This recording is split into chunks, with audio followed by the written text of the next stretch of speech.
The following presentation was recorded live in Los Angeles, California for the 24th Annual Convention for the International Association of Square Dance Callers. This is tape 6, Voice 1 for caller trainers. All right, ladies and gentlemen, let's get this thing on the road. I'm supposed to have been going 5 minutes ago, so I'm going to go on fast forward for the next 5 minutes, try to catch up, and if you can just hold on, I would write real fast and we'll be all together.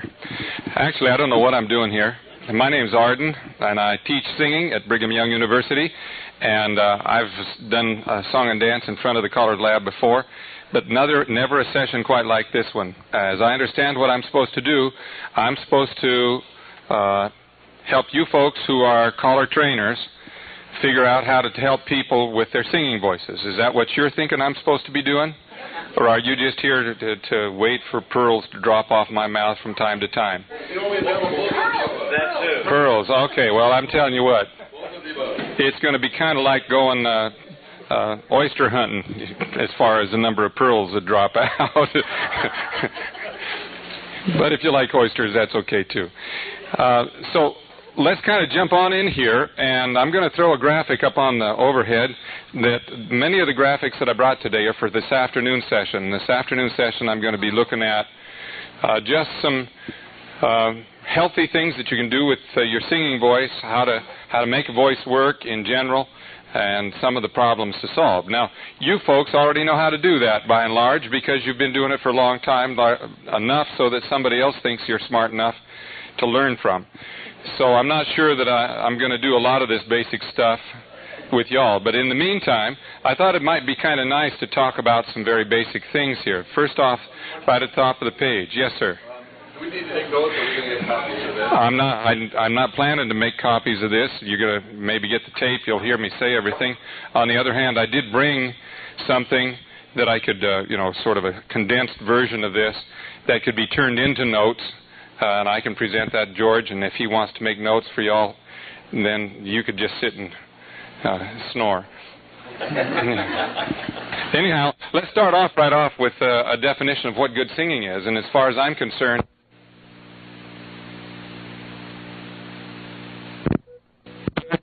oh, it's on. All right. Whatever, good singing is a lot more simple than most people try to make it. I'm a classical voice teacher. Teach people how to sing opera and sing in foreign languages and all of that kind of highfalutin stuff.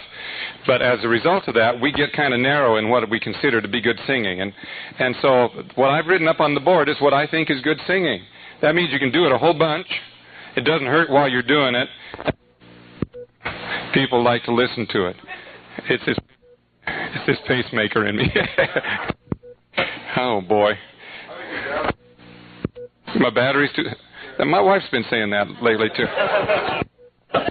No, you're moving in the losing contact. Is that any better? Yeah. All right. Okay. So we'll be stabilized with this.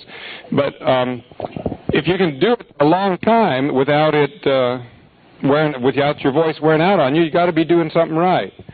And if it doesn't hurt while you do it, you got to be doing something right. And if people like it, then even if you're doing it bad, as long as they keep hiring you, you're all right. But the real trick is to do it in good enough ways so that you can keep doing it, right? And so it doesn't really do you a whole lot of good if people really think you're terrific, but tomorrow you can't do it again. And for you folks, that's particularly important. Now, that issue of choice, of people liking it or not liking it, is not a universal. Even within your own field, there are some singers, some callers whom you really like, and others you could care less for, and they're both equally well known. So that's okay. But what's good singing within square dance calling is going to be different than what you get at the Metropolitan Opera.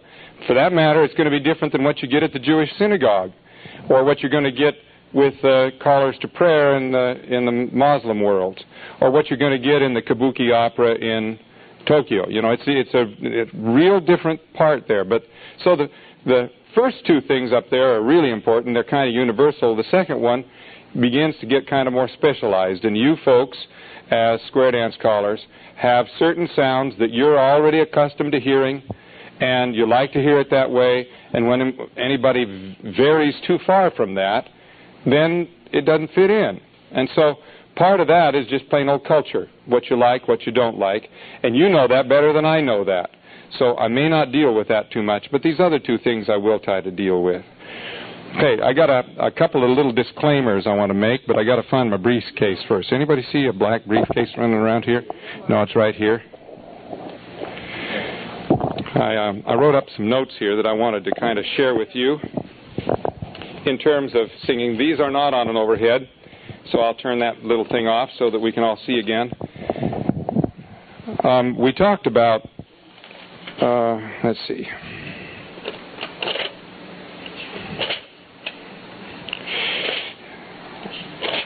Here we go.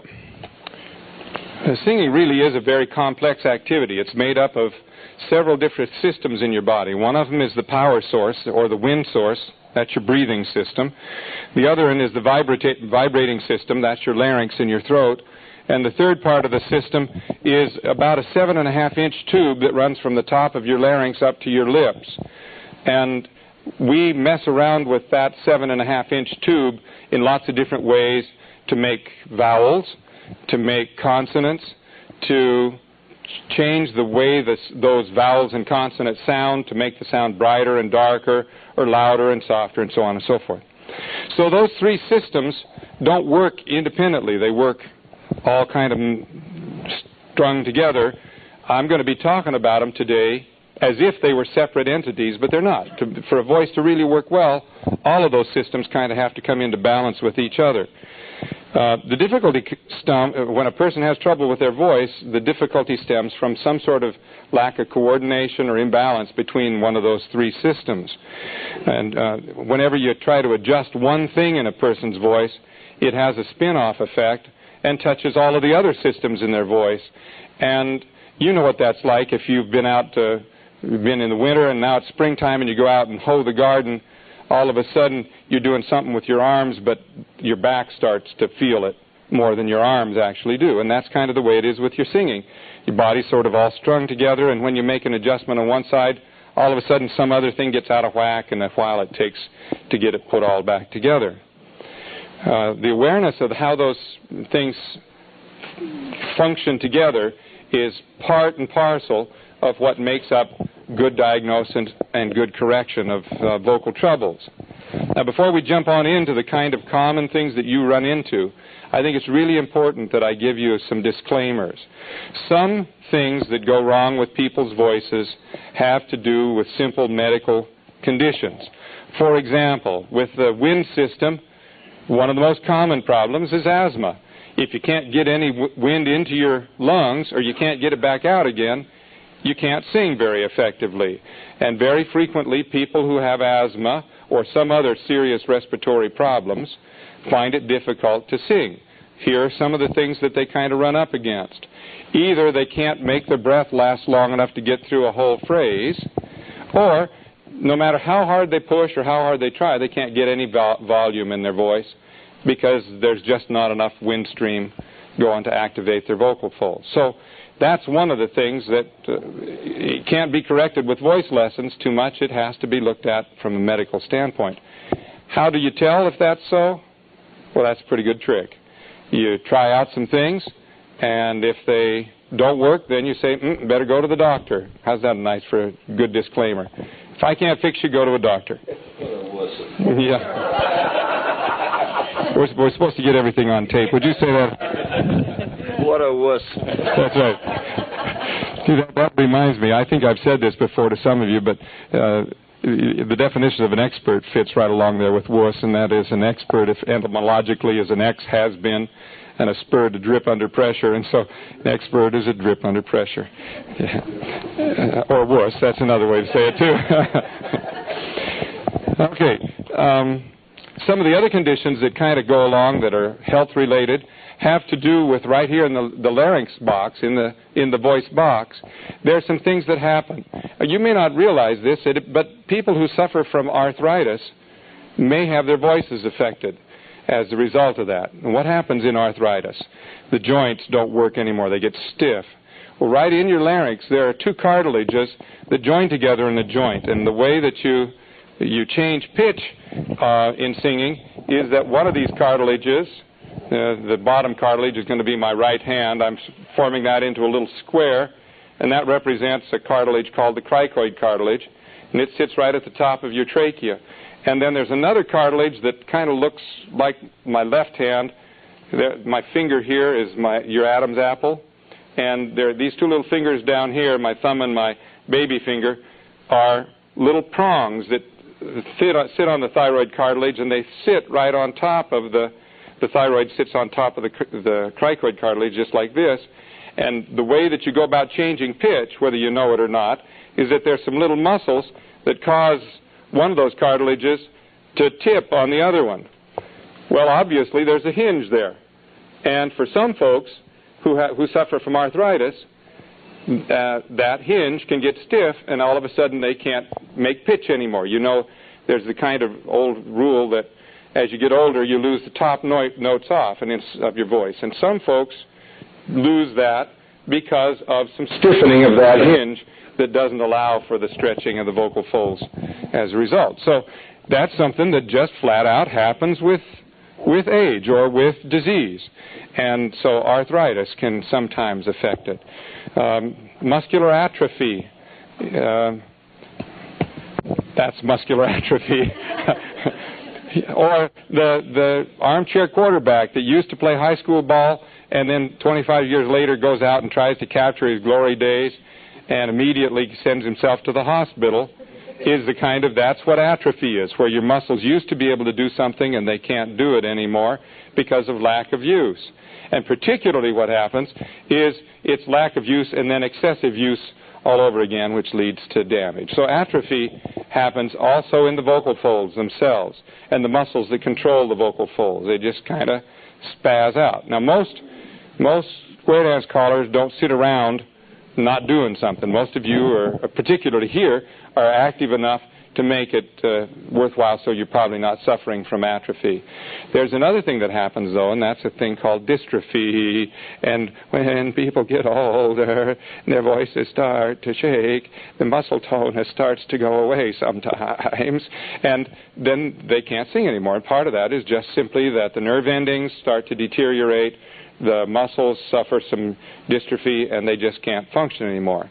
So what I'm trying to say with this is that what we're going to talk about today comes in a larger context, so that as you try to figure out whether you've got a problem that you can fix or a problem that can be fixed with a voice teacher, or it's just a problem that's a medical condition, you can shorten the duration time by trying to diagnose that properly. Now the third system is the resonance system, and that also can be affected by medical conditions. For example, somebody that has a cleft palate is going to have a really hard time being understood, and it's going to make it really difficult for them to be a square dance caller because you can't understand their consonant. So that's a medical condition, and it can be treated by putting in a false roof on the mouth. There are some other conditions that occur. A number of people, I was one, have what's called a deviated septum. They get bonked on the nose. Some people get deviated septums from being born, and that the cartilage in your nose gets cracked and pushed off to the side, and as a result of that, your nasal passages don't drain properly, and so they often get infected, and you're always suffering from some sort of sinusitis or a postnasal drip that just never goes away, and you're forever clearing your throat. Well, that sometimes can be a medical condition that with surgery can be corrected. For a number of years, I thought I had severe allergies, and all it was that I was living in Texas. I was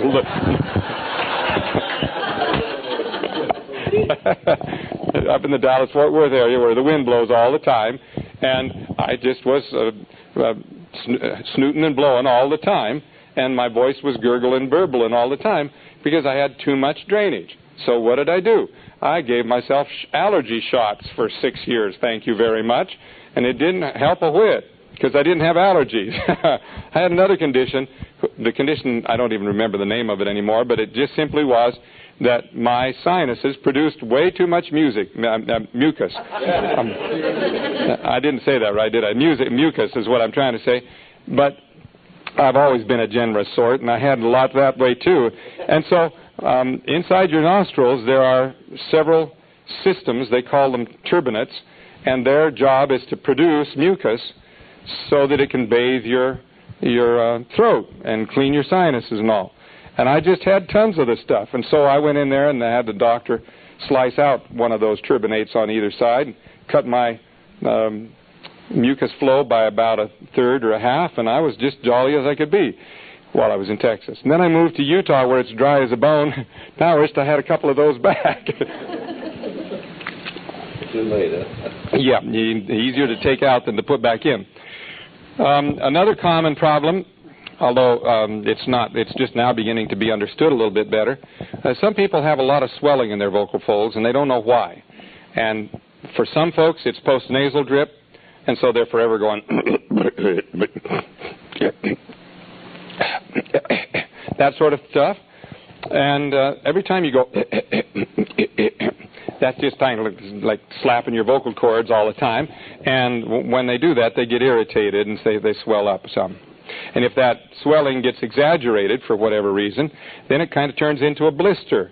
And you know what it's like to have a blister on your toe or on your heel when a shoe doesn't fit just right. It's no fun. And so you start to favor it, and pretty soon you're walking with a limp, and next thing you know, you got a bad back, and just get the dang blister fixed, So when that blister continues to get irritated, it eventually turns into a callus. And on your vocal folds, a callus is a node, and a polyp is a blister. And it's just an irritant that comes on, and the body's trying to protect itself from friction, and so it develops this little pocket of water. That's a blister. And then if the irritant continues, then it just hardens itself up and turns into a blister, into a callus. And then you got a little bump on your vocal folds that doesn't make it possible for your vocal folds to close completely.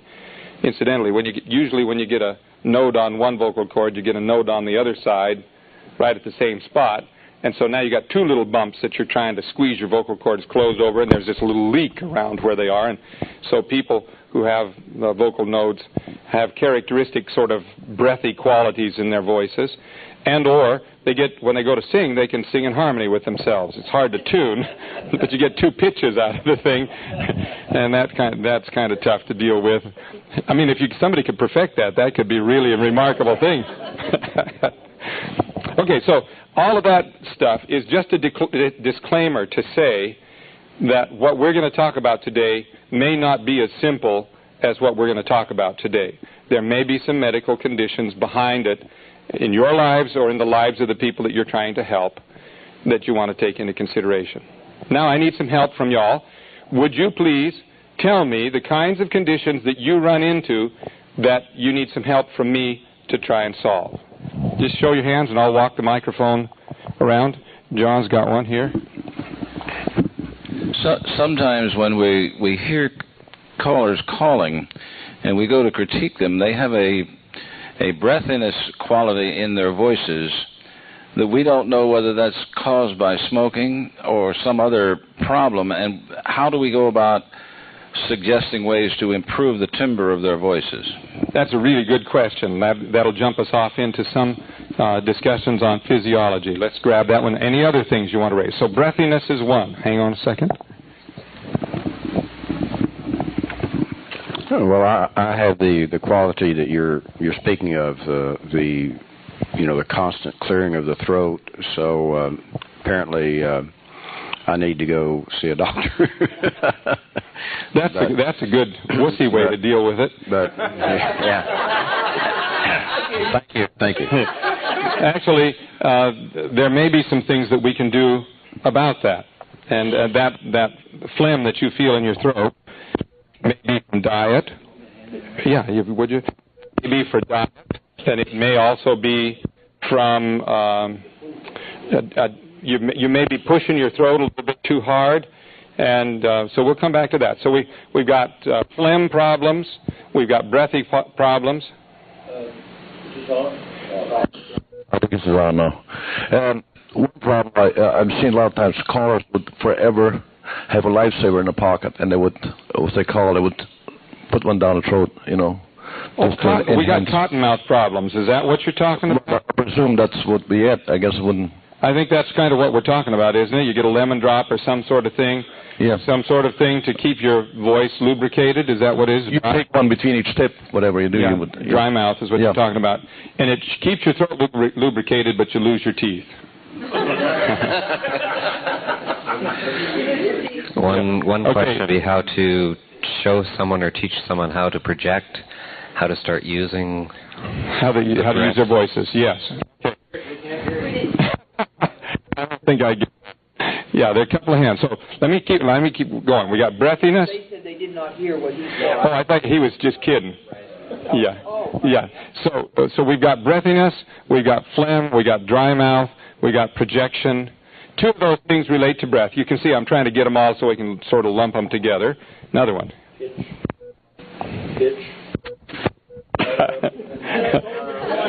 Take the top one and flip it up to the one. Test. Pitch problems. Okay. Pitch problems. Match pitch or going out of tune from time to time.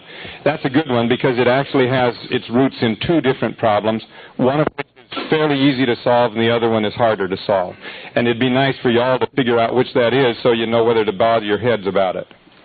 Howard, one of the things that would help me, I think, when I'm doing a group of callers and they've asked us to step in and evaluate, do a critique, it is complicated. We've all looked at a lot of aspects to it. You have a limited amount of time available. When we start talking about breath support, we're talking about breathing, we're talking about diction, et cetera, and you want to critique some callers, do you have a key 3 or 4 items in particular that you would tend to focus on when you're doing that critique that would allow you time to address a number of people when you perhaps may only have 2 hours available to you in the course that you're teaching to these folks as part of the topics? Yeah, I'm going to ask that question again because it's kind of all-encompassing, and we'll save about the last 45 minutes or so for that. The question I have is endurance. A lot of us callers work 2-3 days in a row, upwards of 8-9 hours a day.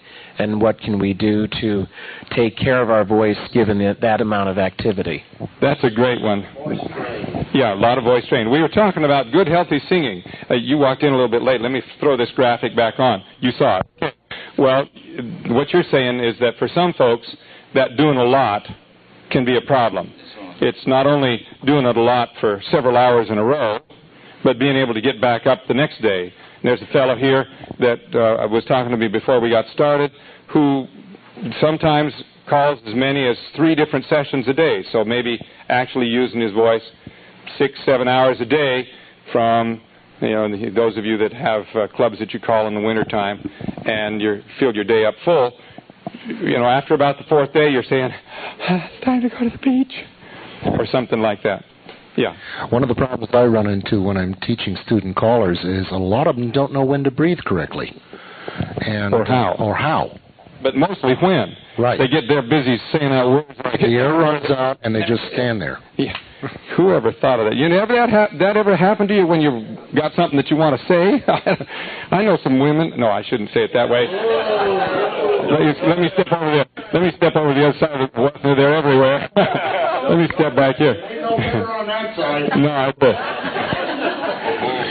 But the point I'm saying, I know some folks, gender excluded, who talk. You don't know when they're going to take an end of their sentence because they breathe in the middle and you never get a chance to get a word in, but they never do ever run out of breath. They just keep right on talking and they got another idea and it just keeps flowing along and along and along. And before you know it, you can't get a word in edgewise. Something like that. Arden, most of the stuff we've been talking about has gotten to do with the mechanics of the voice and such. Are you going to field any questions on styling of singing, metering, rhyming, listening to the music, thinking about the music, and the feeling of it and such? Not very much. Okay. I do have some ideas about that, but you fellas and you folks know your material better than I know your material. But I have jumped in on that a couple of times in years past to try to help in that regard. I don't have the mic, but... No, then wait. I'm getting your attention, so I get it. What I meant, one of the things, it's not necessarily with our material, but some of the callers that I've coached just seem to have no feeling for the fact that this phrase should stay with the music and that this word should rhyme with something about 20 beats later, and they just sort of lose track in a way of trying to make them aware of the fact that they should be musical with the music instead of, it's got nothing to do with the calls or the choreography or anything like that.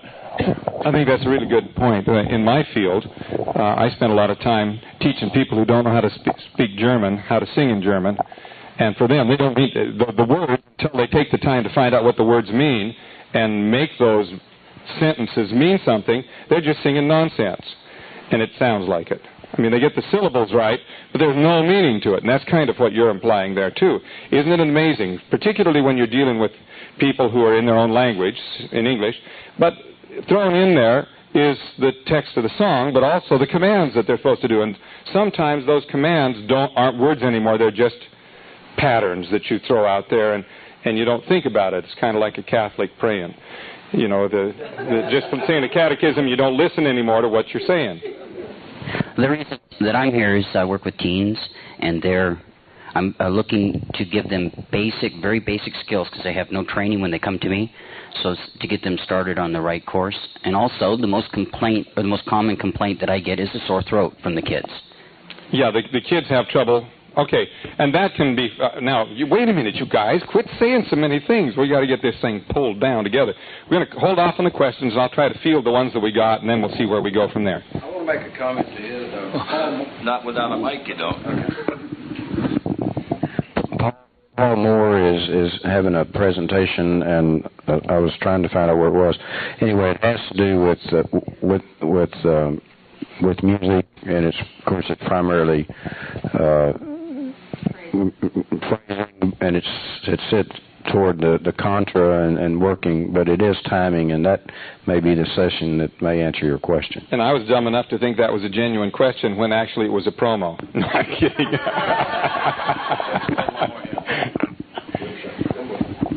Yeah, the problems of power and vibrating in tube, but in Hawaii, where I come from, we also have a lot of problems with the mouth or enunciation.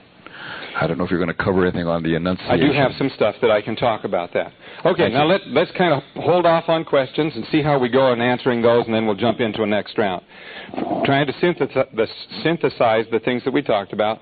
There were a number of questions that had to do with breath. How do you use breath? For two purposes. One is so that your voice doesn't sound breathy, and second of all, so that you can project. Those two things. Anything else that's related to breath? Then there were a series of questions having to do with voice maintenance. What sort of steps can you take so that you don't get sore throats, or you don't get postnasal drip, or you don't get phlegm, or you don't get hoarse? Okay, we're kind of lump all those together. What else? When to breathe. When to breathe. Okay, back to a breathing problem. Let's start off with breath then. You got a couple of lungs in your body, most of you. If you haven't already buggered them up with smoking, you're going to have two good lungs, and if not, you got two partial lungs, but they still work kind of. And that's how you get your air into your body. You inhale. Would you all stand up for a second? Most people don't breathe as effectively as they ought to. Partly because we don't stand like we ought to. The posture is not exactly right. And the second of it is because we don't, when we just breathing to stay alive, don't have to work as hard as when we're going to use our voices for the airstream for some other purpose. You have a muscle in your body called a diaphragm. That diaphragm divides your chest cavity from your abdominal cavity. It sits like an inverted bowl. Right around your rib cage, hooks to your back, hooks to the bottom of your ribs. You can feel its actions in this little triangulated space where your ribs part. That's called the epigastrium or the solar plexus, and you can feel that location. I need a volunteer.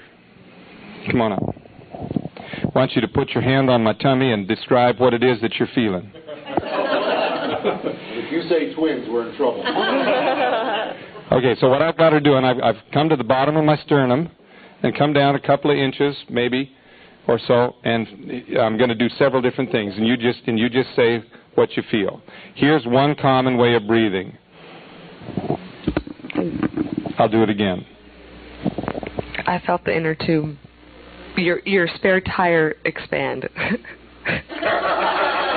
Okay, now here's another. I have to relate it to a spare tire. Sorry. Those are Huggy Bear handles, not spare tires. Kidding. Mine are getting bigger all the time. Okay, here's another approach.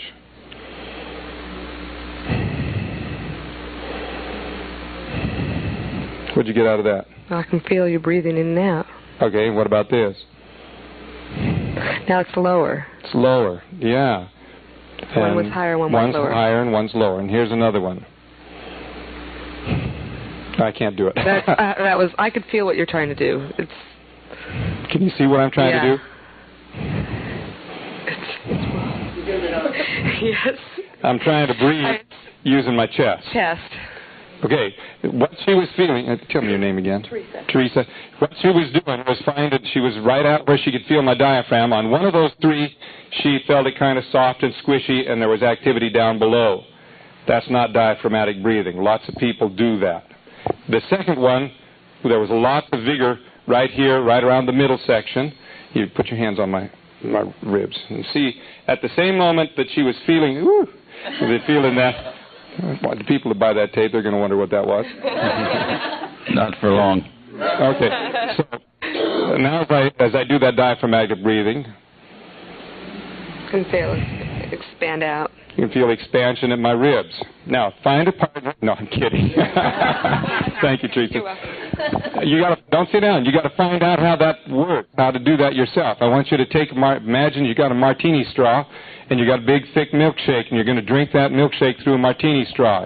In other words, you got to increase the amount of compression that your diaphragm has to overcome in order to get air into your lungs so that you can discover the muscle. Do that. Put your hands right here at your solar plexus, and find your sternum and come down about 2 inches, and just lay your hand there, and away you go. Go. Inhale. You got this little bitty straw. You feel an expansion going on there. Okay. Release it, and do it again. There are only a very few square dance callers I know who would spend their whole lives with a martini straw in their mouths. So you got to figure out some other way to get at Certainly it. for a milkshake. Okay, so what I'm trying to get at is you got to be able to find that muscle faster than that way. That's just a means of helping to discover it. Now leave your hand there and inhale and exhale with me. Go ahead, inhale and exhale. And inhale and exhale. So if you're doing this properly, the activity is occurring primarily right around the bottom of your rib cage. If you're needing an image that you can use with your students, think of what it felt like when you filled up a water balloon to throw it at somebody. You put the water balloon on this spigot, you turn on it, and how does it fill up? Pressure. That's right. It fills to the bottom, and then it fills to the top. You know, it spreads out at the bottom. That's the way you want it to go when you inhale. You want to go to your lungs, and they go whoop this way at the bottom, and then they're the last to go at the top. Okay, the diaphragm is primarily an inhalation muscle. It's how you get air in your body. It also can participate in how you get the air out of your body, but that's the main issue. Go ahead and have a seat.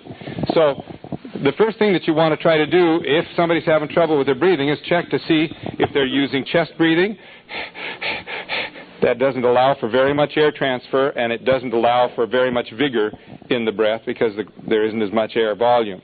The second one is kind of tummy breathing, and you get that because you get this kind of expansiveness right around the belt line, but a real softness right in the solar plexus. You can feel when the diaphragm is engaged. It's got some vigor to it. It's a muscle, and it works, and you can feel it happen. Okay, so that you get air into your lungs. Then you got to get the air back out of your lungs, and the set of muscles that's designed to do that is the abdominal girdle. There are 3 of them. It's a 3-ply, like a 3-ply tire. The muscles that run obliquely across here. Oh, here's a 50-cent word for you. It's called an aponeurosis. Yeah, it's where the Cartwrights used to live. No, actually, it's a dividing line between those muscles. And so they go on this oblique line to the aponeurosis, the center line. And then the other set of muscles starts down here at your hips, and they cross the other direction coming up to this middle line. And then there's another set that run laterally and go all the way around your body. Matter of fact, I've got a picture of them that I'll show this afternoon in my session. So you can see what those muscles look like when they're in their slender form.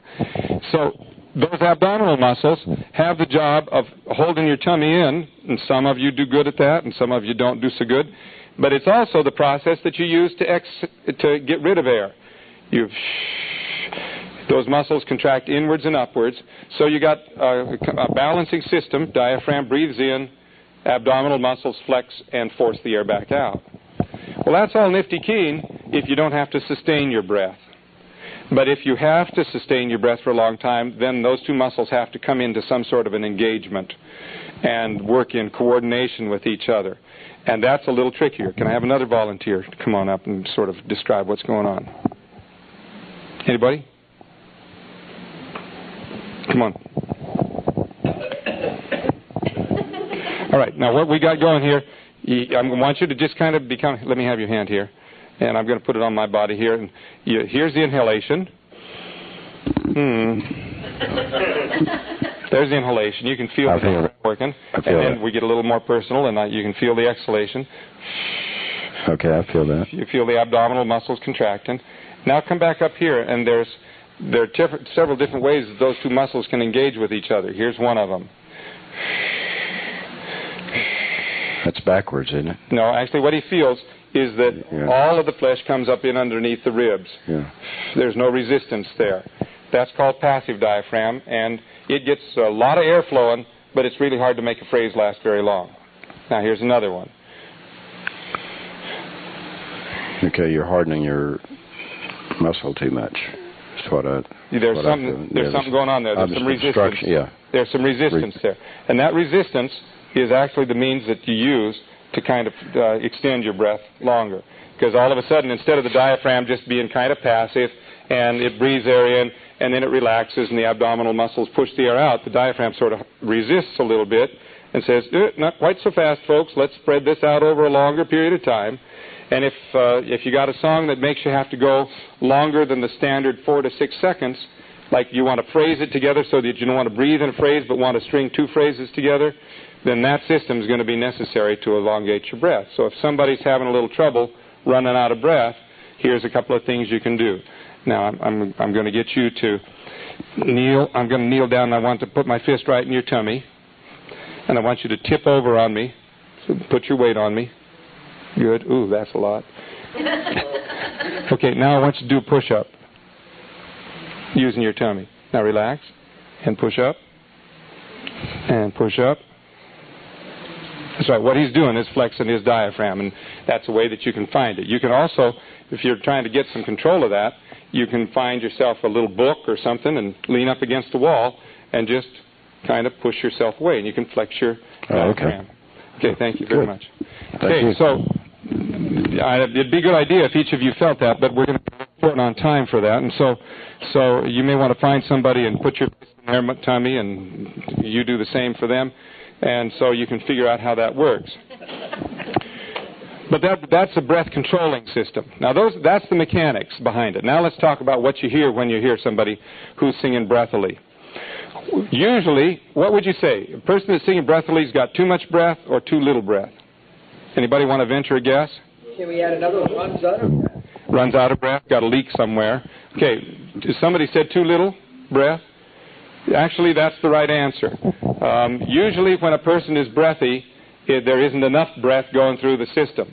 There's a little law of physics. It's called the Bernoulli principle, and it's the thing that makes airplanes fly, and it makes atomizers work, and it also makes vocal cords work really effectively.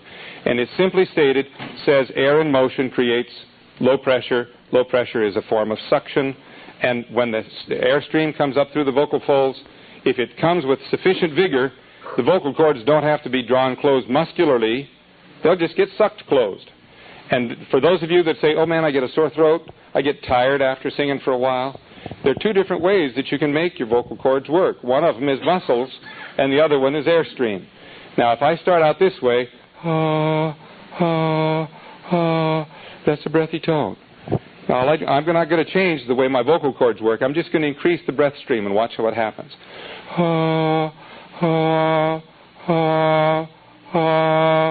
You hear the change in the quality. All of a sudden, I hit that minimum threshold where there was enough air to create sufficient suction so that the vocal cords were drawn into closure instead of being pushed into closure or squeezed into closure. And the nice thing about that is that it's not hard. You just have to learn how to do it. And it doesn't hurt. It's really nice. Whereas somebody else will do this, this, this, and the vocal cords are being really driven hard on each other. Very little airstream moving through there, and they grind on each other. It's kind of like a car without any oil in it, and pretty soon there's friction, and there's weariness, and edema, that's swelling, and when you get swelling in there, you have some mucus, some mucosa membranes, and they start to secrete mucus to kind of lubricate, and before you know it, you're going and it's not because you got postnasal drip, and it's not because you ate something wrong for lunch. It's just simply because you've been grinding your voice, and your body is trying to protect itself, so it produces that mucus to protect it. And so that can be a signal. That's why I'm saying sometimes that mucus on your throat isn't necessarily because you got allergies or because you got postnasal drip or something. It's because you're driving your throat too hard. You have to kind of listen to it. There are some qualities of sound that we'll talk about this afternoon to help you distinguish whether it's a healthy production or whether it's a pressing production. But right off the bat, the solution to breathiness is increase the breath stream. Or, if not the quantity of breath, at least the vigor with which you're expelling the breath.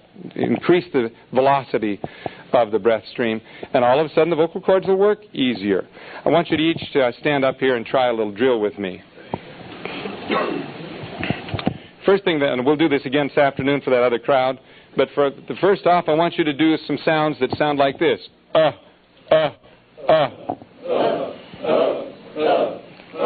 Sounds good. Sounds bad. Now, what I want you to do is 2 or 3 of those and then sustain it, like so. Like that. Go. Now feel what that feels like. Feel what that feels like in your throat. You know you're making a sound because you can feel it buzz and vibrate and maybe even a little strain. You can't sing that way very long. That's not healthy. Now the other side is not unhealthy, it's just not very effective. Ha, ha, ha. Try it. Ha, ha, ha. Nobody's going to dance to you if you sing that way. It's talking about wuss, that's it. That doesn't hurt. That'll never hurt your vocal folds because there's not enough activity there to do any damage. But there's no value to it. But there's an in-between ground. The one is all muscle. The real tight one's all muscle pressure. The second one is all aerodynamics. But if you get a balance between aerodynamics and breath pressure, then you get a balance. So the first one, this is one where you can use with your trainers, too, your people that you're teaching. The first one is the sound UH with a hard glottal stop. Everybody can do that, and that's what they don't want to do with their throat. If it's tight like that, it's not healthy. The other one is the aspirated sound, starting with a good aspirated H. Ha, ha, ha. That's not a good sound. It's not effective. The intermediate one that brings together those two extremes is called flow phonation or balanced phonation, and you imagine that by saying an imaginary H. You don't want to hear the H. It's just imagined there. Ha, ha, ha. You try it. Ha, ha, ha. And if you do that right, you find the balance between hard and soft and balanced. You can often help people to find a solution to their problems. Okay, have a seat. Incidentally, this same thing has to do with projectability. Insufficient breath stream is going to be part of the reason why they don't, the tone comes out breathy and it has no energy or no projection in it. That balancing phonation really is very effective. The pressing phonation is not very effective for projection. I guess I need to qualify that because you have a microphone up here close. But for acoustical singers, that's people who don't use microphones, if they start out with a really tight pressing production in their throat, in the immediate environment where they're standing, it sounds really big and really impressive. But the further you move away from them, the less audible they become. The sound just doesn't carry well. And it's very exhausting. Whereas that intermediate ground has a really nice byproduct to it. And that is, since your vocal cords are not tight, pressing themselves together, they're kind of loose and relaxed and easy, sort of like the awnings in a hurricane. They kind of blow free and easy. When the loudness in singing is measured by how far apart the vocal folds come. So if your muscles are really tight and they're coming apart, but they're only coming apart a little ways because they're tense, and then they spring back closed, you don't really get very much intensity, very much volume. But if you got nice, easy vocal cords that when they come closed and then when they come apart, they part a long way and then snap back closed, it's that the vigor of that parting that produces the sound. And so if you've got nice, easy, relaxed vocal cords, you're going to get a really wonderful byproduct of more volume. Here's what I'll show you. This, and this, and this. That second one, that third one, I could do for a long, long time, and it makes more sound than any of the other, either of the other two, and it's more pleasant to listen to. It doesn't sound like I'm ticked off. It sounds friendly, kind of bossy, like you want to be when you're calling a dance. You want people to... Okay, did we kind of cover the issue of breath stream? What you just want to increase the breath for most people. Now, what's going to be the limit to that? Physical limit is you can't increase the stream so much that you can't make it through the phrase, right? If you're using so much breath to make sound that you can't make it through the phrase, then you're using too much breath. If somebody's gasping all the time, so there's a balance to that too. But that's where this little control, this little resistance control comes. It's kind of like this part of your body, you want to kind of lean on something, and these abdominal muscles are coming up, and right here you sort of lean down against it. And that little balancing game will help you to string your breath out. There are plenty of exercise. You got somebody that runs out of breath, have them do this. Progressively. And pretty soon you'll find them getting to the point where they're saying, I can't do it anymore, I'm collapsing. I can't make it. Okay, so that's your limit. That's all right. It's okay to have a limit, but now manage your breath. And that's really what's going on there. You're not trying to stop your breath from flowing. You want your breath to flow. That's what gives you the good sound. But you just learn how to manage it over a longer period of time. That can be a mechanical exercise where you just increase the numbers of seconds that you're trying to blow out. Or if you're trying to engage the voice all the same time, you just start off and you start counting. 1, 2, 3, 4, 5, 6, 7, 8, 9, 10, 11, 12, and they can get up to 35, and they can't go any further. So tomorrow, have them try to get up to 40. But have them do it in such a way so that they don't run out of breath. And that means the longer they go, the more they're going to get this little resistance to keep the breath from going out quite so fast. But that's a progressive thing. Okay, now let's move on to some other things. We're talking about phlegm things. We talked about that if you're pressing your vocal cords tight together, you're going to get some phlegm in your throat that'll stem right immediately from the abuse that's going on in there. Quite apart from postnasal drip. How can you tell the difference? Well, postnasal drip will be with you forever, and the other stuff will be there when you sing. It's really that simple.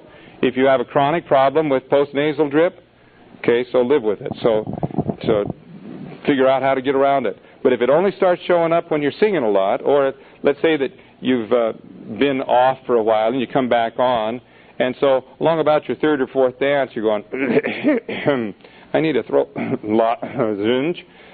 Then you say, there may be a problem here. I may be pressing my voice a little too hard. How many of you are bankers or been around bankers or finance? If I were to say to you, sing on your interest and not on your principal, would you know what I mean by that? All right. Well, if anybody that lives off investments, which I don't, would know that if you start cutting down into your principal, then your interest starts to drop off, and pretty soon you got nothing left. But if you can somehow keep plowing back in there so that your principal gets bigger and bigger, then the interest starts to get bigger and bigger, and pretty soon you got enough money so that you just live off the interest, and then you don't have to worry about it anymore. That's kind of the way it is with your voice as well. If you're digging into your voice too hard, you'll know it, because your voice will deteriorate. It'll start to tire, and you're using too much pressure. How do you figure out where the pressure level is that's for you?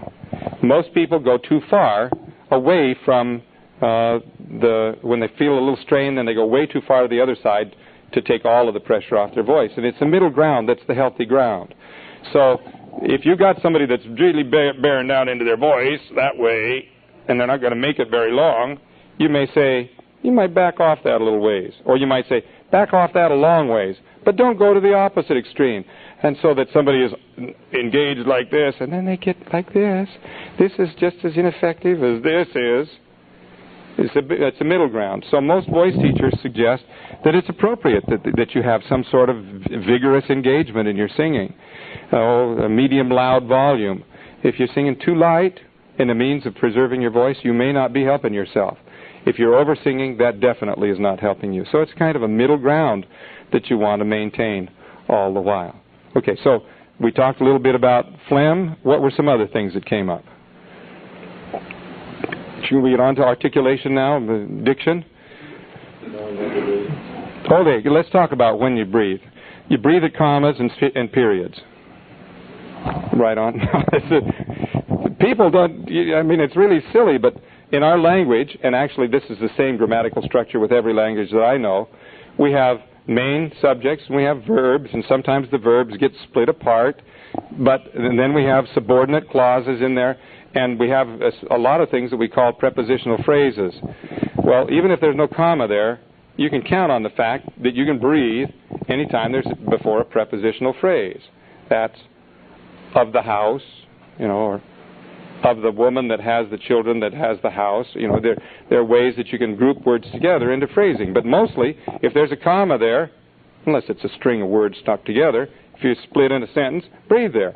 And if there's a period at the end of the sentence, that's a good logical place to breathe. And if you don't breathe, people are going to get confused about what you're talking about. We have that pattern in our language, and it ought to carry over in our singing. The problem is that people get so preoccupied with trying to talk that they don't realize that they're talking. Or trying to sing, they don't realize that they're communicating ideas. And ideas have to be organized into language patterns. And we have those patterns in our language, but we kind of forget when it comes to singing. And so sometimes you have to practice to breathe. These people who forget to breathe just don't release these support muscles down here, this engaged quality, and then when they don't release, they don't get a good breath. And when they don't get a good breath, they can't make it through the next phrase, and then the next phrase after that suffers even more. So how do you do that? If you indeed have this engagement policy where you've got your abdominal muscles kind of flexing up under and the diaphragm given some degree of control, you'll feel some expansion and some vigor right around your rib cage. And that's a kind of a nice feeling. It kind of gives you something that you can stand firmly upon. However, you got to let go of that every once in a while. You see, a muscle, in order to stay healthy, has to relax so that oxygen can be fed back into that muscle again. And so when it's time to breathe, that engagement should disengage. So the last time I was here, I showed you a drill called fat skinny, where you're flexing inwards, making yourself skinny, and then you just let your stomach go fat, and you go skinny and go fat. And that's just a rhythm that helps release that. And that may be a means whereby you could tell somebody when they're needing to take a quick breath, if they'll just pop their belly button out, they're flexing in, and then all of a sudden they just go, as you release the abdominal muscles and the diaphragm is released from that engagement, air is going to come into your lungs pretty quick and easy. And that may be the simplest way to do it. Again, when I'm working with a student caller, they don't know when to stop singing. For example, and this usually happens in a singing call. They may be doing like a grand square, right and left grand, and they're singing the words, and it just keeps going and going and going and going. And all of a sudden they're out of air, and they don't know when to stop. Yeah, and the simplest answer is just to say, are you done yet? Or, I didn't get that. That sounded like a run-on sentence to me. When's the sentence come? Where's the period? Where do you want people to gather that information together? Breathe. That's the spot. Actually, with my singers, I'll actually spend time putting check marks in their music saying, breathe here, breathe here, breathe here. Because if they don't budget their breath, they'll run out. And that's, I'm sure, the same for y'all. You end up with somebody who doesn't know where to phrase it, doesn't know where to catch themselves a breath, and it just sounds like a run-on sentence. And then when you get too far out of breath, it takes longer to fill back up again. You can't do a little catch here and a little catch there. And so it's right to practice the breathing. Now, your folks don't work off of music. So what you got to do is hit them up the side of the head every time it's time for them to breathe. And pretty soon they get the point. Or actually, what I'll be doing is I'll know the song that they're singing. And so about 3 syllables before it's time for them to breathe, I'll just holler, breathe. And that's a cue for them to say, somewhere up here in the next 3 or 4 notes, I got a place that I'm supposed to breathe. and it gradually sinks in on their heads. It doesn't require very much. Any Mr. Holland's opus with the guy with the helmet on, he was whacking him on the head, trying to help him to find rhythm. That's what you have to do with breathing as well. We got a question here, and then we'll come over to Gloria. She's got her go first. Okay. In our square dance calling, everything is phrased in 8 beats of music, and we're locked into that. And if a caller can maintain his breath or her breath, the 8 beats, and take a breath at the end, and it's a logical place. It's the logical place, and the thing is, it has to be between notes. Is that proper? I mean, that's what we've been doing. Well, yes, it has to be between notes. Or another way to say it would be between beats. Between beats, that's correct, I'm saying, yeah. Most musical phrases in music that's written in 4/4 time or some multiple of 2 or 4 is what the kind of music that you all deal with. And it's usually put together in groups of 8, 2 4s or 4 2s or something like that. They won't have notes in every one of those 8 moments. They may have a whole bunch of notes, but toward the end, there'll be a rest point. Most music will have a rest and not run on. And that's the rest where you're supposed to take your catch and breath. And if people can get used to that, they can do it. Now, your music moves generally fast enough so that you get several beats per second. So if you've got an 8-measure phrase, and the music pulse is at 120 pulses, and that's a good sort of dancing rhythm, somewhere between 100 and 120 pulses a second. 128 to 132. Okay, in that range, if you're working at that range, it doesn't take very much math to figure out that to make an 8-pulse phrase at that speed really takes about 5 seconds. And anybody half asleep can make a 5-second phrase, unless they're not aware of what they're doing. You don't have to make big deal out of breathing. You just breathe and sing. And for 5 seconds, anybody can do that without any breath technique at all. They can make that. So it's not a hard task. If you're going to start styling your music where you intend to go twice as long and phrase across, then you may have to start practicing some breath management techniques. And heaven forbid you want to go 3 times across 3 phrases to show off, then you're going to really have to do it. But I can't think of any reason why you'd want to do it except to show off. Because as soon as you do it, it makes life hard on the dancers because they're saying, what in the heck is he talking about there? I can't follow that. I just have a comment. For you, have your students take their singing call and put it on a music stand and mark it with a highlighter, just a little dot where they need to breathe. And that way when they come and they read that, it's like reading music to me. Sure. I probably have a little bit more training than y'all, but it'd be just like reading music. So you have them, if they don't have a music stand, fine, just hold it in front of them. They're not going to do this in front of people. If they're just practicing, you have it practice with them right there in front of them. And when they get to that little yellow dot, they know that they're supposed to breathe. And if they're doing side space grand square, that's only 32 beats. Right? I'm just a baby, guys. I'm just a baby. So 8 beats, like you said, is only 2 measures. So if they can hold that out for 32 beats almost, then they should be able to hold it out for 8 beats and then take a breath. But it sounds to me more like a rhythm problem than a breathing problem, if they can hold it out and they're just singing, singing, singing. Yeah, so probably. They need to work on rhythm also, and that will help by adding that little dot, because it's like, to me, it's like marking my music. I put check marks when I sing my operatic pieces if I'm having a breathing problem somewhere, like if I'm singing in French, God forbid. You have to mark your places where you breathe. So yeah, the more advanced kind of music makes longer demands on singers, and so the techniques that I was showing you about this engagement here is really to allow a person to go on up above 8, 9, 10, 15, 18, 19 seconds. Last night I was singing in Salt Lake City the St. Matthew Passion by Bach, and there was one phrase that goes on for about 22 seconds, and that really stretches me out, and the conductor decided that he was going to take that tempo a little slow that night. So I really had to go way beyond what I normally would do in order to survive that kind of moment. But That's not the kind of moment that you all have to deal with. You just never do have to deal with that. So you don't have to be as persnickety about it. You don't have to do all these little kind of advanced things. Now, you have something that's very similar as you go up in your levels, clear up. What's your top level? I've forgotten. C or okay, well, whatever your top dancing level is, those people are dancing athletes. I've watched them at the conventions. I've watched them. They don't look like they're having any fun at all. They're all focused down at all. I mean, they're thinking so hard. But you take somebody that's down at the beginning level and put them into that, and they can't function. They're not equipped to function with that. By the same token, your singers, from a singing standpoint, don't have to go up to contra level. They don't have to go way on above that. They just got to be able to breathe in enough to keep the sound going and keep it moving through their vocal folds. That's the challenge, is to keep the air in motion. Lots of people take breath and store breath. They take it and go.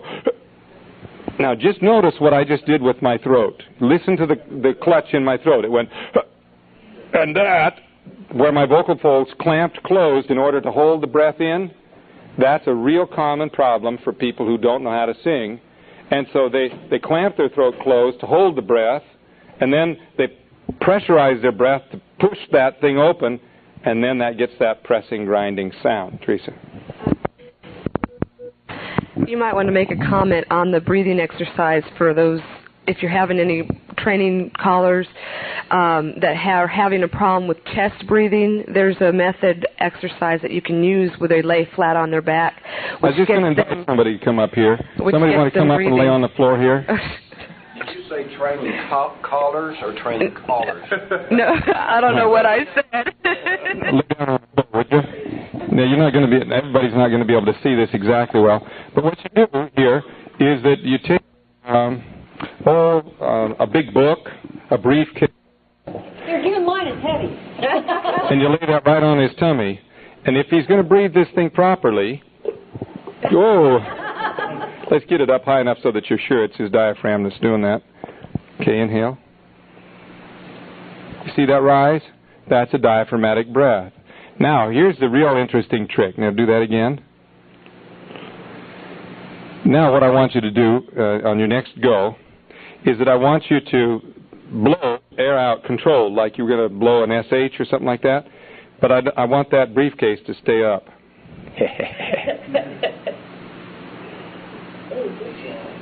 He's doing it.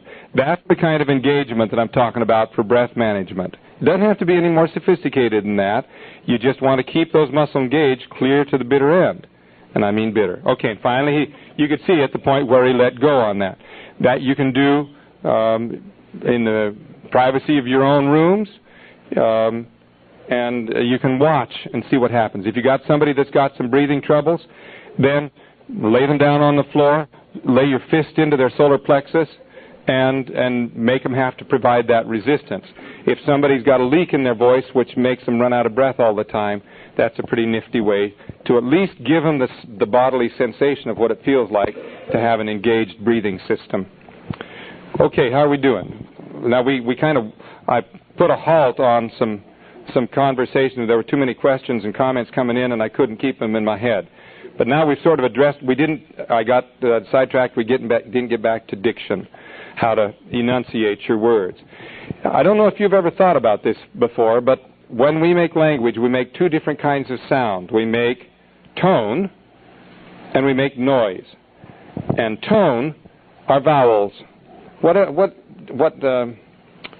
creates a tone, or how you define a tone, is that you have the pitch that you're making, and if it's organized in a good enough way, it'll generate over the top of that overtones.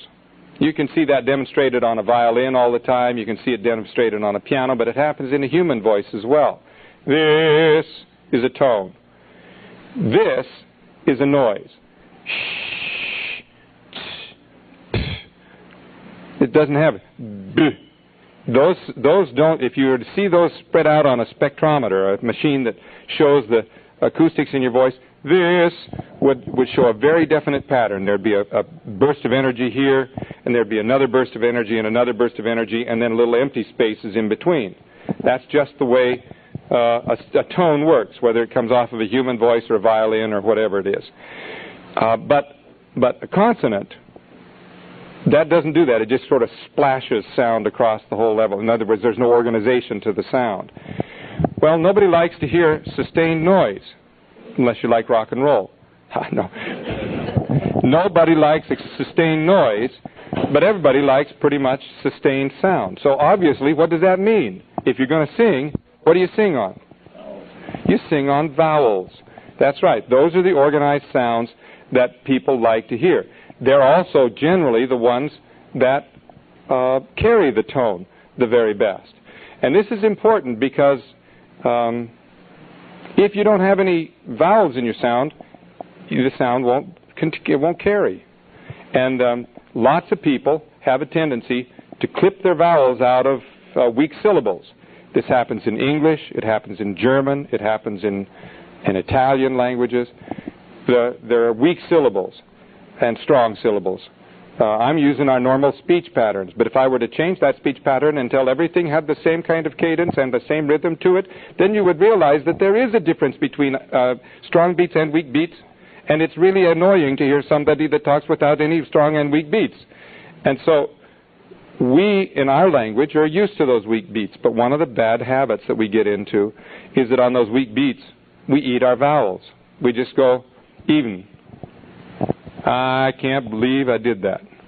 You know, we do those kind of things in our everyday speech, but when you go to sing, and the singing is elongated just a little bit, it gets really peculiar, and pretty soon you can't understand what you're saying.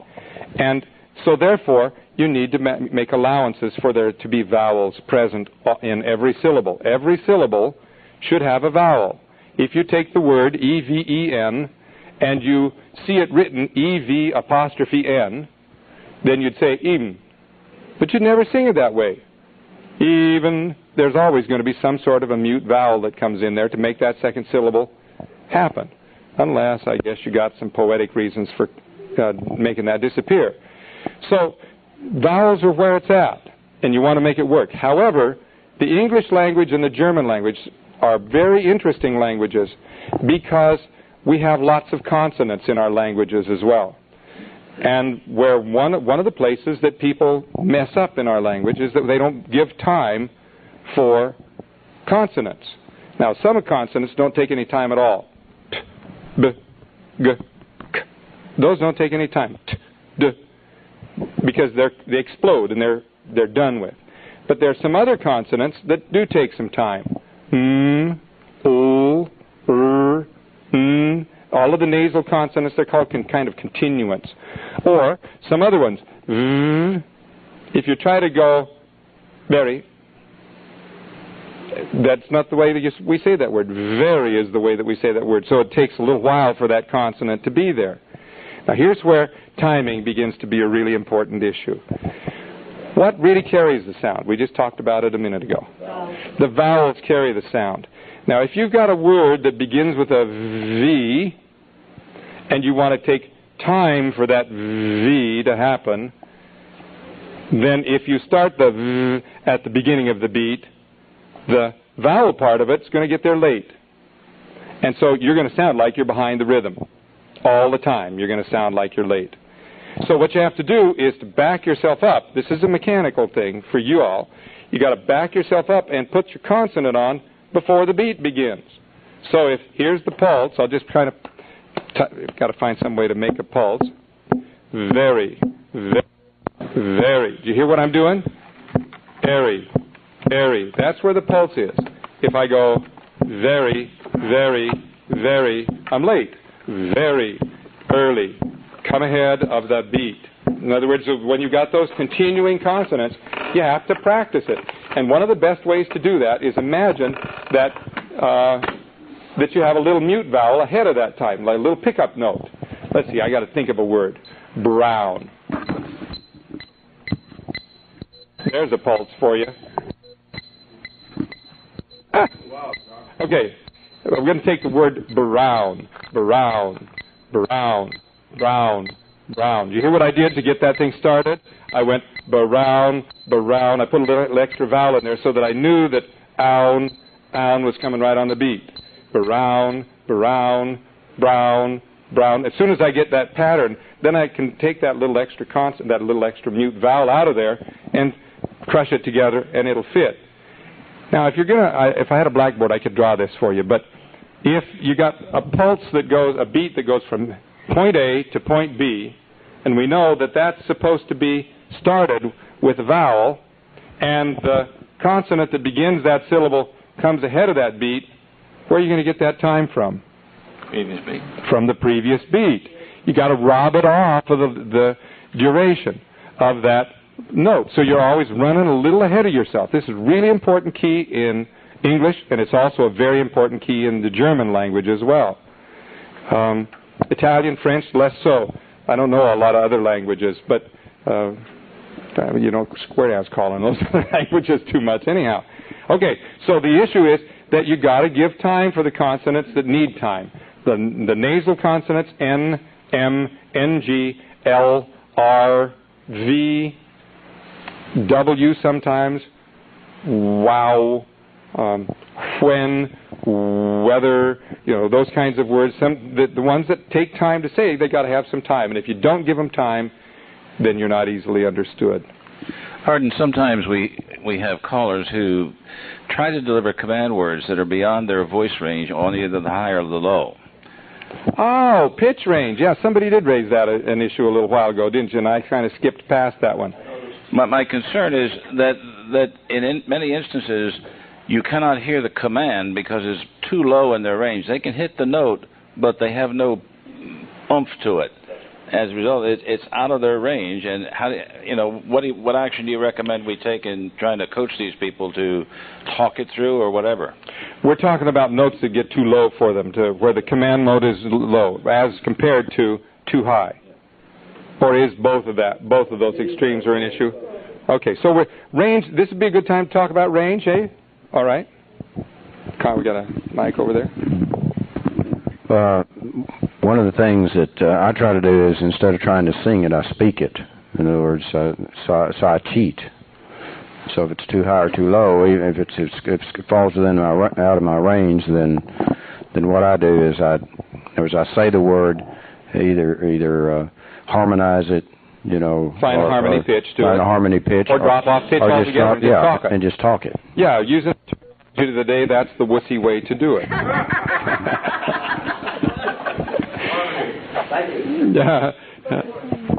Yes, that is a solution, but wouldn't it be nice if you just could get the notes? And so that is one of the things that you want to get from voice training and voice culture, the ability to widen your range. It's one of almost always the most important issues. And we can deal with that. And we'll get after that right now. How are we doing? 15 minutes? All right.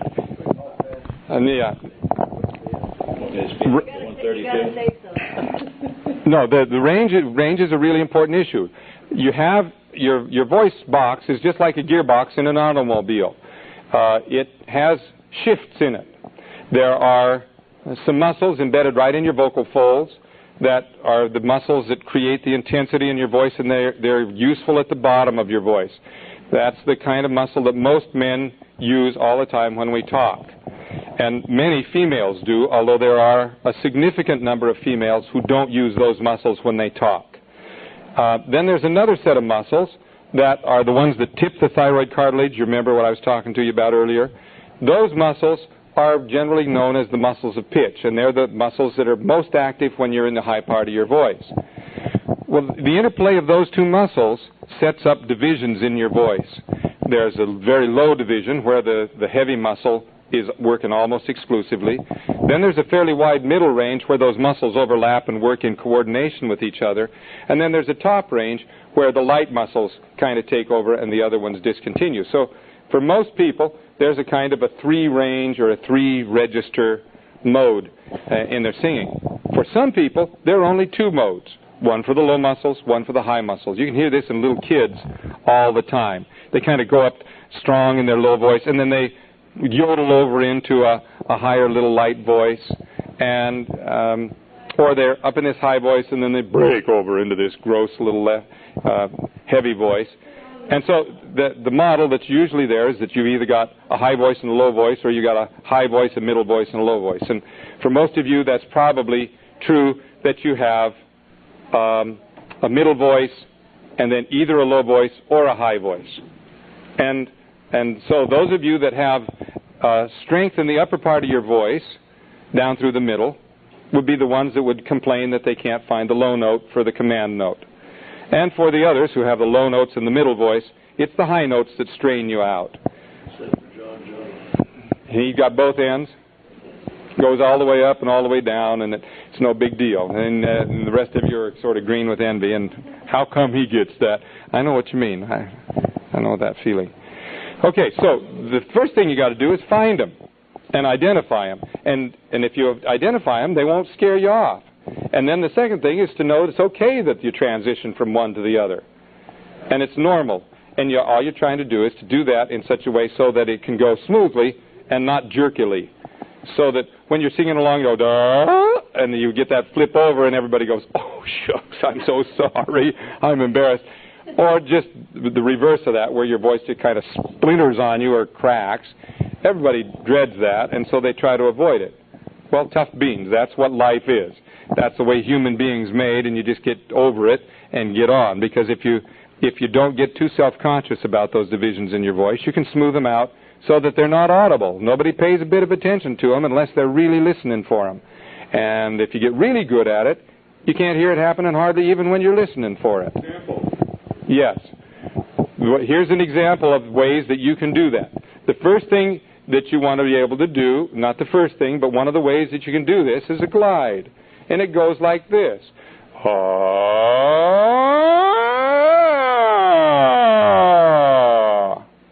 And if you can do that, you got access to a pretty wide range. But let's kind of come, that's the second one in the level. The first thing I want you to do, I'll stand up here, and I want you to say the syllable sha.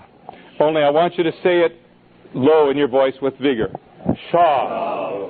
Whoa, hubba, hubba. All right. Put your hand right here on your chest. Say it again. Sha. And you should feel some vibrations in your chest. There's some really interesting kind of cutting-edge research going on in voice science right now that say we've known about these sensations. Actually, that low voice is always called chest voice because it vibrates in your chest. And nobody's known how come that's so. Lots of hypotheses. The most recent one, I think, has got a lot of promise to it. And that is, when those low voice muscles work, the pattern in your vocal folds, I'm going to draw with my fingers in the air, the edges of the vocal cords get thick. Your cords get thick, and they're flat.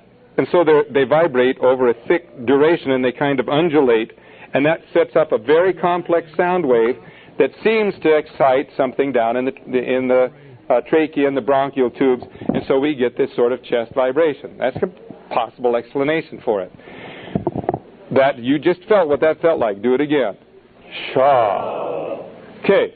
Now what I want you to do is to jump up about middle of your voice and say that same thing. Sha. Okay. Now let me get an example up here. Gloria's here. Let's get that chest voice. Sha. Sha. That's pretty handsome. You'd think this is a person that had a chest. Don't go there. Okay. Chest voice. I didn't finish my sentence. Sorry. I do know him better. He wouldn't do that if he didn't know me as well as he knows me. Okay, is that all right? You never know. Okay, now go up to the middle of your voice. That's hard for me. Sha, sha, sha. That's higher. Time out. Sha. Sha. Just talk it, you mean? Yeah, sha. Sha. Sha. Sha. Okay, where does that vibrate? She's still got it. She's still got her hand on her chest. They see that. And where else does it vibrate? Sha. Sha. Try it on yourselves. Where does it vibrate? In my head somewhere. It's somewhere in your head. It's somewhere here in the middle of your body, isn't it? Right, the lower part of your mouth, the lower cheekbones, throat. But it kind of encompasses this whole thing, right? That's a mixed voice. Anytime you get vibrations going up in the part of your head here, the muscles that control the head voice are engaged. And anytime you get something vibrating down here in your chest, the vibration, the muscles that control the chest voice are vibrating. And they kind of slide back and forth. So I'm going to demonstrate, then I'm going to get you to demonstrate. Here's low. Sha. Sha. Sha. Sha. There's 4 different ranges available to most people. Here's the low one. Sha. Middle one. Sha. Sha. Sha. This is hearing the same tone. Is that what you want me to do? I'm letting you do that. Okay. Low. Sha. Sha. Middle. Sha. Sha. Sha. Sha. It's not the pitch I'm looking for. It's what the feeling is. But try to match what my feelings are. All right. You can feel it. You can feel it when I do it. Sha. It vibrates somebody through there. This is normally called the calling voice. Not the square dance calling voice, but when you're going to call somebody, you know that kind of word? Yes. Okay, do it. You're going to call somebody. What voice do you use? Sha. That's her middle voice. You hear it? And it jumped all of a sudden up into the middle of her face somewhere, That's right? I felt it, yeah. Okay, now, Gloria doesn't have this characteristic. You all who know her I hate this is what's true. coming up next. I can't imagine. This is the higher voice is called the hysterical voice, and it's not easily. I'm glad I don't have that kind of voice, John. And that's this kind of a voice. Yes. You don't have that? No, never. If I did, I'd lose my voice. Calm. All right. I can't get that. I just can't do it, or I'll hurt myself. It hurts because Gloria's stuck in a registration that has this heavy voice, Yes, I am. and she can't let go of that heavy voice because she doesn't know how. And there are tricks to be able to do that. This is one of them. Humming is a way to find that lighter voice. Can you hum? Mm-hmm. Let's try it. Oh, you just want me to move up? Oh, you heard it right at the end, but she stopped because it cracked on her. Mm-hmm. She just doesn't know how to blend those together. Do it again. Hear it? Can't go any higher. Yeah. Yes, Yeah, at a very that early age, I had to learn with my 5 children that I could not yell at them. You know what I mean? Yeah. In other words, because it made me lose my voice, That's my right. calling voice, Yeah, which is different than my singing voice, as you know. Yes. The issue of finding that high voice is part of the challenge. Thanks, Lori. Okay, so each of you try that. You got the low one, Sha. The middle one, Sha. Now go up a little higher, Sha. No. Now some of you wussed out and went over to the falsetto voice. This kind of a voice, Sha.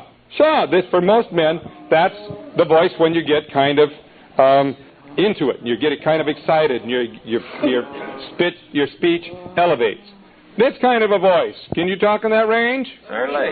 Yeah, that kind of range. And most people don't associate that with appropriate use, but it is appropriate use. It elevates, your pitch elevates when you get more intense with things. We all do it. And when we get really intense, it goes way up high. Something like that.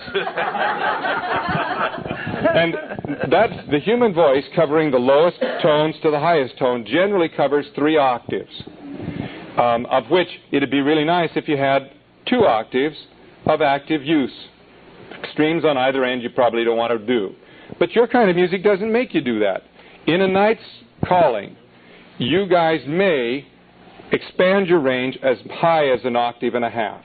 Maybe in the most extreme up to almost 2 octaves, but generally it's 1.5 octaves. Most of the songs that you sing have a range of about 6 notes or less. Sometimes they'll go to 1 octave, sometimes they'll go to 1.3 octaves, and then over the course of the evening it'll change keys. One song will be higher and one will be lower. So across the range you need about 1.5 octaves to be really functional in your field.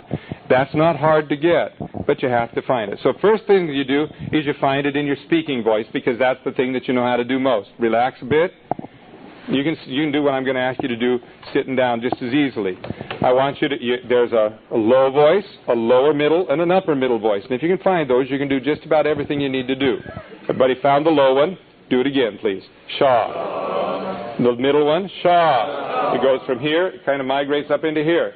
When you get up another bit higher, up into there, it'll start migrating up to here. For most men, that's a new sensation. Therefore, they think it's wrong, and they don't do it. And it's not wrong, and you can do it. You just say, oh, is that all right? Is that acceptable? Okay, if it's acceptable, I can do it. It's sort of like wearing a skirt in public. You know, you got to get over it. Can you do that up there? Can you say, Shaw? Shaw! Sure you can. Some of you can't do it as well as others because it's a new sensation. Do it again. Shaw! And again. And again. And you'll notice that about the third or fourth time your body says, oh, that's not hard. Is that all? Oh, I can do that. And once you've done that, then you got to blend them together. So here's the drill. Sha, sha, sha. You just go back and forth between those two neighbor ranges. Try it. Sha, sha, sha, sha, sha. Okay, and it's not hard. It's a little weird. Now, one of the things that you'll get is some of you are making that pitch by going, you can almost see the choreography of your chin telling you how to do it. There are some muscles right embedded underneath your jawbone, and some muscles that hook down into your sternum and into the clavicles that are used to suspend the larynx. And the larynx functions best when those muscles aren't yanking on it too much. It just sits in a low, quiet position. So while you're doing it, you can lay your finger on your Adam's apple, if you can find it, girls, and you should be able to go, shaw, and not have that Adam's apple go climbing up and down. If you can't do that, what you do is you just go off in some private little corner and you take a 10-inch spike and you drive it right, hold it in place. No, and you just figure out strategies. You say to yourself, I don't want my larynx to go up while I'm changing pitches. And it's a little game you play. And the game is this. I don't want my larynx to rise. I want to change pitch. If my larynx doesn't rise and I'm able to change pitch, I don't care if it sounds ugly, I win the game.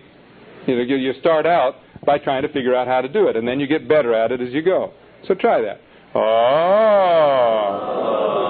And most people, from low to middle, they don't have any trouble with that. It gets a little harder when you start at middle. Now let me demonstrate. Ah, ah, ah, ah, ah, ah. Now most of you will have a little trouble with that. Stick your finger right there and see. Ah. And I see some heads nodding, saying, whoops, yeah, that's a problem. So it's not hard. You just have to be patient with yourself to figure it out. And then if you want to, you go on from that upper middle to the top range. And by the time you're done with that, you've covered more than 2 octaves, and you're home free. Or something like that. So, but the issue at hand is you got something you got to say. And if it's got to take an upper note to say it, then don't be afraid to say the upper note just because it vibrates up here, because it's a new sensation. Because each one of those ranges is going to feel unique. The definition of a register is a series of tones that sound the same because they're made the same. And incidentally, they feel the same. So if you get used to this, and that's all you know, then this is going to feel weird to you. So get over it and get used to it. And if you get used to it, you can use it. And if you don't get used to it, you'll never use it. It's really that simple. I mean, it's over simple. How am I doing? We about out of time? We're about out of time. Okay, ladies and gentlemen, more organized this afternoon. The presentation I'm going to make is going to take you through a whole voice technique. You're welcome to come back if you wish.